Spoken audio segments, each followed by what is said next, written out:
Kiramjang pai ni pai PR ni pen arve kejang chemitme pin ajok pai ni pai PR ni Dolamara ahavar keongdung arong langkang. Lason thot si kiramtang jang hong ni pai pris recap arni sitami Dolamara ahavar long abangki lang ingum pontang. Lason thot si puthot halasu arni am si check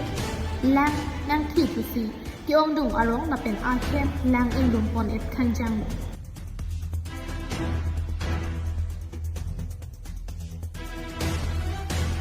Lapusona pora hut lang kithe hut lasona pora hut ratatum akiduka kisung doma avema mate heta na kisung dokok na pu matha ponsi dwarbagori vigisi chairman circle rong parsitami lang kithe jo an nang kahumri kiran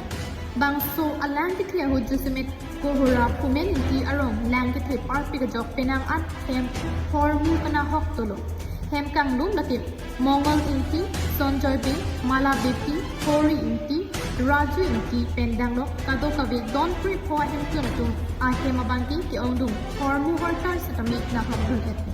pik lang the kana kime ko sonson nilitum ke abata bete chuaprang dai tim nang lumen lo ko chu penan par non nang the munak lo non bange do thai se belu ja sapunge hormu hortar nge jok lang nang hormu hortar da payo i phanda torok lo di torok chapa non tim la non chuan par non tim o tim lang ke noi nang the bom la non sang the bom nan di Bangso ki sualam ke ECEN Richard Stock PR Julong Pen Tong Sikot Kilang Chari Dunji upon VDC Chairman Circle Long Karpen Dolamara Town Committee Chairman Mongol Singh Durang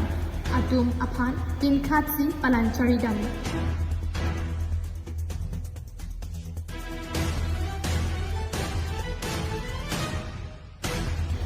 Halapu Silonijan Revenue Circle ARO upon Sitami EM Tok Bipen Pinkat Pangsi Kisung Kipo Tumapan Kirap Kipalidam Daprang Chiapan Pinkat Pong.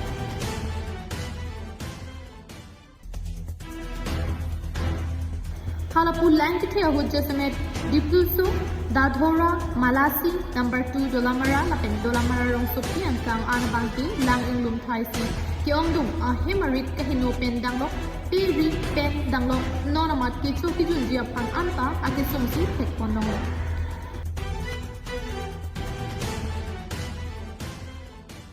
Sochen Ghonta Pen Bharat Thangcho KTV News.